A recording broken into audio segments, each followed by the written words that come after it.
नमस्कार दोस्तों, बहुत बहुत स्वागत है आपका हमारे यूट्यूब चैनल ग्रोविंग मंत्रा में।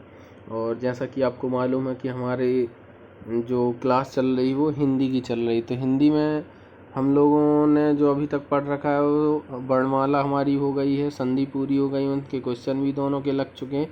पिछली क्लास में हमने आपको संधि के क्वेश्चंस लगवाए थे जो आप लोगों ने देखे होंगे, और बहुत ही अच्छे तरीके से मैंने आप लोगों को सब बता दिया था कि क्वेश्चंस कैसे कैसे आ सकते हैं। और हम लोगों ने जो जो भी टाइप पढ़े थे संधि के, स्वर संधि, व्यंजन संधि, विसर्ग संधि, उन सभी को हम लोगों ने बहुत अच्छी तरीके से क्वेश्चन के माध्यम से समझ भी लिया। और जितना भी मैंने लॉजिक बताया था उसमें जो जो संधियों में लगते थे वो सभी प्रकार से मैंने आप लोगों को समझाया। और आप लोगों से ऐसा कोई भी क्वेश्चन नहीं होगा जो नहीं बना हो, और सभी चीज़ें आप लोग अगर और क्वेश्चन लगाएंगे, कम से कम 1000 क्वेश्चन लगा लेंगे तो आपकी एक भी चीज़ संधि के अंदर से नहीं छूटेगी।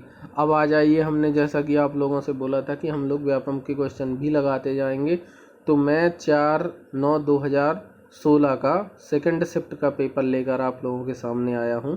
तो पहले इसमें देखिए, पहला क्वेश्चन जो उन्होंने गद्यांश का दिया था, तो उस गद्यांश को पहले 1 या 2 क्वेश्चन लगा लेते हैं, क्योंकि इसमें वीडियो हमारा बहुत लंबा हो जाएगा, आप लोगों को ज़्यादा फिर बता नहीं पाऊँगा। इस वजह से मैं आपको 1 या 2 क्वेश्चन, तो मैंने गद्यांश क्वेश्चन लगाने के लिए मैंने आप लोगों को बताया था कि सबसे पहले हमें गद्यांश को नहीं पढ़ना है। हमें क्या पढ़ना है, पहले हमें पढ़ना है कि हम उनके क्वेश्चन देख लें। क्वेश्चन देखने के बाद फिर हम इसको पढ़ेंगे तो हमें आसानी से समझ में आ जाएगा।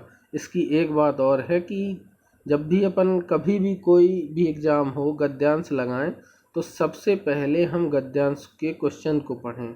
क्या होता है कि बहुत से विद्यार्थी ऐसा करते हैं कि सबसे पहले पूरा गद्यांश पढ़ते हैं, तो हमारा वहाँ पे टाइम लग जाता है, कम से कम 2 या 3 मिनट का टाइम लगता है, और ज़्यादा भी लग जाता है। इसके बाद हम पढ़ते हैं क्वेश्चन। क्वेश्चन पढ़ने के बाद फिर से हम उस क्वेश्चन को ढूंढने के लिए गद्यांश को पढ़ते हैं, तो वहाँ पे हमारा टाइम बहुत ज़्यादा वेस्ट हो जाता है, जो हमें नहीं करना है। क्योंकि एग्ज़ाम में बिल्कुल हर क्वेश्चन के हिसाब से ही टाइम आपको मिलता है कि अगर एक क्वेश्चन है तो 30 सेकंड या 40 सेकंड तक ही अपन को टाइम लगाना है।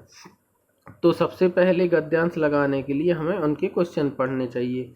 तो यहाँ पे क्या है, सबसे पहले समाज में जो पहला क्वेश्चन है गद्यांश का, समाज में धर्म द्वारा अनुशासन इसलिए संभव है क्योंकि वह, अब देखिए, समाज में धर्म द्वारा अनुशासन इसलिए संभव है क्योंकि वह, देखिए अब यहाँ पे तुरंत आप पढ़िए इसको, अनुशासन बाह्य नहीं भीतरी नियंत्रण है, ठीक है।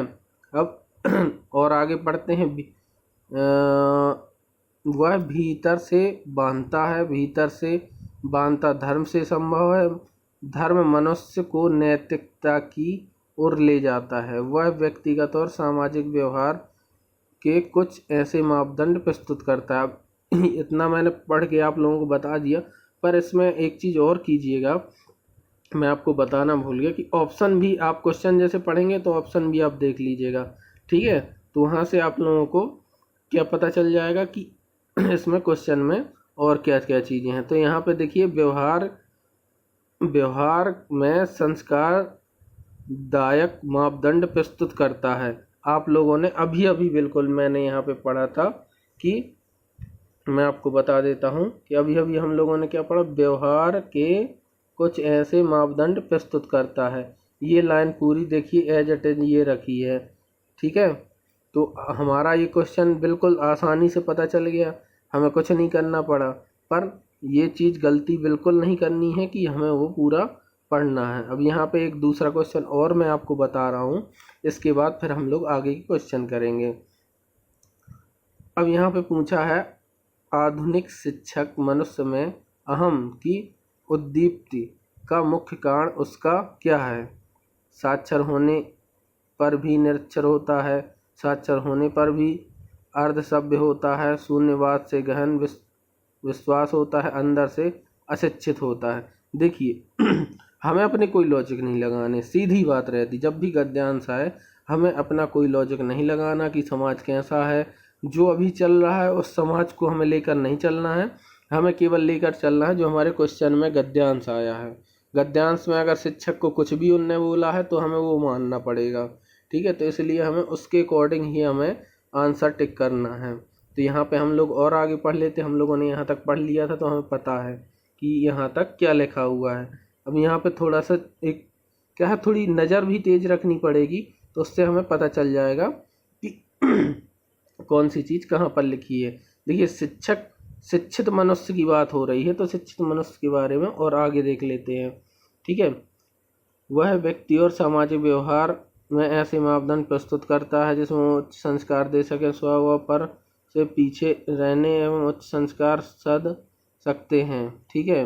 यहाँ पे आप देखते जाइए और जितनी जल्दी हो सके आप उस चीज़ को बहुत तेज़ी से आगे बढ़ाइए। देखिए यहाँ पे लिखा है, इस चीरा फड़ी में न साहित्य हाथ में पड़ता है और न कला न धर्म, हम परिधि पर ही चक्कर लगाते रहते हैं। आज का शिक्षित मनुष्य भीतर से अशिक्षित है, ठीक है, अंदर से अशिक्षित है। देखिए ये बात आ गई ना, और यहाँ पे हमारे ऑप्शन में भी यही चीज़ है, ठीक है।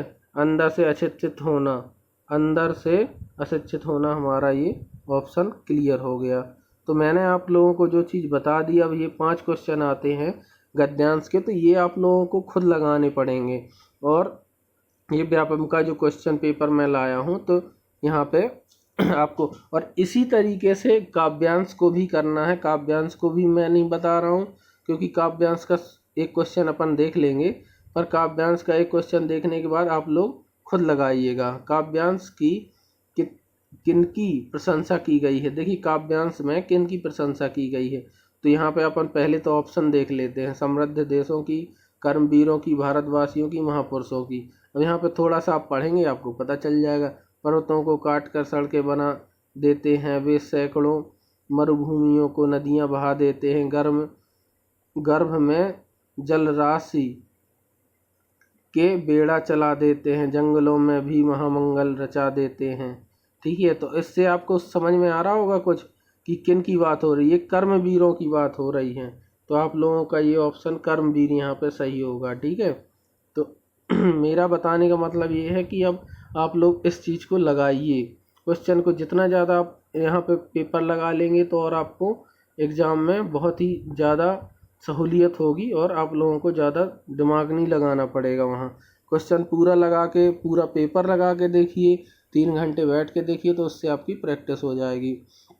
अलबत्ता, अलबत्ता शब्द में कौन सा उपसर्ग है। अलबत्ता में उपसर्ग और प्रत्यय, उपसर्ग हमेशा आगे होता है और प्रत्यय हमेशा बाद में होता है।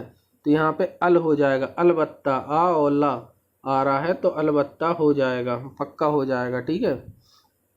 अब यहाँ पे आगे देखते हैं, दुर में उपसर्ग क्या होगा, ठीक है। शब्द समूह में है, दुर किस शब्द समूह में है, तो ये उपसर्ग और प्रत्यय की कहानी देख लीजिए, आप लोगों को पूरी अभी बताई जाएगी। हमारी जो अगली क्लास हो सकती है और आगे भी हो, उपसर्ग प्रत्यय की क्लास चलेगी, तो उसमें आप लोगों को सब समझ में आएगा।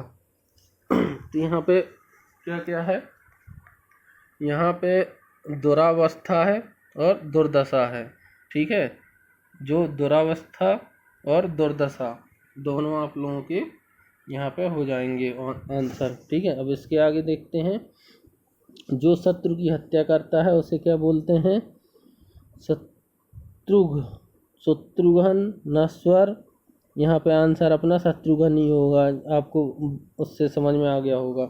यहाँ पे फांसी शब्द में कौन सा प्रत्यय है, ई है, फांसी, ई की आवाज़ आ रही है तो ई हो जाएगा, ठीक है। कृदंत प्रत्यय किन शब्दों के साथ जुड़ते हैं, आपको पता चल जाएगा आगे की क्लासों में, क्रिया से जुड़ते हैं, ठीक है। और हम लोग देख लेते हैं और क्वेश्चन, गणना शब्द युग में सही अर्थ भेद का चयन कीजिए। देखिए गणना मतलब संख्या का अपन वाचन करते हैं, 1 2 3 4 गिनती गणना हो गई, ठीक है। और गढ़ना मतलब चुभना, कोई चीज़ आपको गढ़ रही है तो उससे अपन क्या कहते हैं, निरूपाय, निरूपाय का संधि विच्छेद कीजिए। निधन उपाय, आप लोग देखिए अभी संधि की क्लास कर चुके हैं और यहाँ पे संधि आई है और विसर्ग संधि है, तो आप लोगों को ये भी पता चल गई। देखिए हरिश्चंद्र शब्द में संधि होगी, हरिश्चंद्र में कौन सी संधि होगी, हरिधन, हरि ही धन चंद्र बराबर हरिश्चंद्र हो जाएगा, तो विसर्ग संधि हो जाएगी। ठीक है। यथा साध्य शब्द में समास है, यथा अभी समास हम लोग पढ़ेंगे तो अव्ययीभाव समास निकल कर सामने आएगा। ठीक है। अनेकार्थक शब्द पानी में निम्न में से गलत विकल्प का चयन कीजिए, संजीवनी हो जाएगा यहाँ पे आंसर। मैं इसलिए आप लोगों को क्वेश्चन जानबूझ के ला रहा हूँ, भले देखिए किसी को इंटरेस्ट आ रहा हो या ना आ रहा हो, उससे हमें कोई लेना देना नहीं। पढ़ने वाला होगा, पढ़ने वाली चीज़ें कहीं से भी खोज के पढ़ता है। बहुत से लोग हैं पेपर डाले हैं पर निकालता कोई नहीं, इसलिए मैं जानबूझ के आप लोगों के सामने ये पेपर ला रहा हूँ कि आपके सामने पेपर खोलूँ। पेपर खोलूँगा तो आप लोग देखेंगे तो आप लोगों को समझ में आ जाएगा कि हम लोग इस क्वेश्चन को लगाएंगे तो और समझ में आता जाएगा। ठीक है। अब ये पूरा पेपर मैं आप लोगों के सामने खोल दे रहा हूँ तो आपसे और अच्छे समझ में। देखिए यहाँ पे वो गद्यांश का हमारे एक क्वेश्चन और बीच में आ गया है। ठीक है। मन के हारे हार है, मन के जीते जीत। यही कहानी है पूरे कंपटीशन एग्ज़ाम की कि अगर आप लोग ठान लें कि इसी बार एग्ज़ाम क्वालिफाई करना है तो इसी बार होगा। ठीक है। अब यहाँ पे एक क्वेश्चन ले लेते हैं, काव्य छंद कहा जाता है, किसे कहा जाता है, रोला को। ठीक है। ये काव्य छंद कहलाते हैं। अब ये सब चीज़ें हम लोग पढ़ेंगे तो आप लोगों को, अभी तो मैं जानबूझ के देखिए क्वेश्चन आप लोगों के सामने ला रहा हूँ कि आप लोगों के सामने क्वेश्चन पेपर पूरा खुलेगा तो आप लोग देखने लगेंगे, पढ़ने लगेंगे। जब जैसे जैसे हमारी क्लासें पूरी होंगी ना, उसके बाद हम क्वेश्चन पेपर फिर से लगाएंगे। ये वाले जो पेपर अभी मैं आप लोगों के सामने निकाल रहा हूँ, ये क्वेश्चन मैं आप लोगों को अलग तरीके से सेट पेपर बना के फिर आप लोगों के सामने लाऊंगा तो आप लोगों को और ज़्यादा जानकारी मिलेगी। रस की बात हो जाएगी वहाँ पे। ठीक है। इसमें देख लीजिए, माधुर्य गुण प्रायः किस रस में रहता है, माधुर्य गुण। उपर्युक्त सभी, यहाँ पे शांत, करुण, शांत, ये देखिए माधुर्य गुण के ही चीज़ें हैं पूरी उसमें जो बताई गई हैं। ठीक है। सा वर्ण है, क्या है, सा वर्ण। ये अपना आप लोगों को पता ही है कि सावर्ण तालव्य हो जाएगा, तालु से निकलता है। ठीक है। तालव्य वर्णों की संख्या होती है 9। ये चीज़ें देखिए आप लोगों ने वर्णमाला पढ़ी तो आप लोग तुरंत लगा लेंगे। ठीक है। निर्भय का विलोम क्या होगा, निर्भय का विलोम अभय, निडर, निर्भीक, बिल्कुल नहीं, इसमें से कोई नहीं है। अब इसमें सिंधी साहित्य की प्रथम रचना है, सिंधी साहित्य की महाभारत। वाह, यहाँ पे एक बहुत ही अच्छा क्वेश्चन हम लोगों को मिला है। तो यहाँ पे देखिए मैंने आप लोगों के सामने पूरा पेपर खोल के रख दिया है। अब आप लोगों को तय करना है कि हम लोगों को कैसे किस तरह से पढ़ना है। मैं आप लोगों को पूरा नोट्स बना के PDF बना के आप लोगों को पढ़ा रहा हूँ। देखिए 3 से 4 किताबें और नोट्स वगैरह रखे हैं जिससे मैं पूरा सभी चीज़ को मिला के एक नोट्स बना रहा हूँ। एक पूरा नोट्स प्रॉपर तैयार हो रहा है। अगर आप लोग वो नोट्स चाहते हो तो मुझे संपर्क करें, कमेंट बॉक्स पे कमेंट करें। और आज जो सूचना आई है अभी एक दिन पहले की बात है कि हमारे गृह मंत्री ने पटवारी के पदों के लिए घोषणा की है। शायद अभी जो भी हो आगे चल के, अभी कोई भरोसा भी नहीं कर सकते कि कब आने वाली है। पर ये है कि 2 महीने, जैसा कि मैं अभी तक बोल रहा हूँ आप लोगों से कि 2 महीने के अंदर अंदर या तो ऐसा ही या पटवारी का नोटिफिकेशन आ सकता है। और वही चीज़ आई है। देखिए कल ही हमारे गृह मंत्री ने इस बारे पर पटवारी के पदों 5000 कुछ पदों के बारे पर चर्चा की है।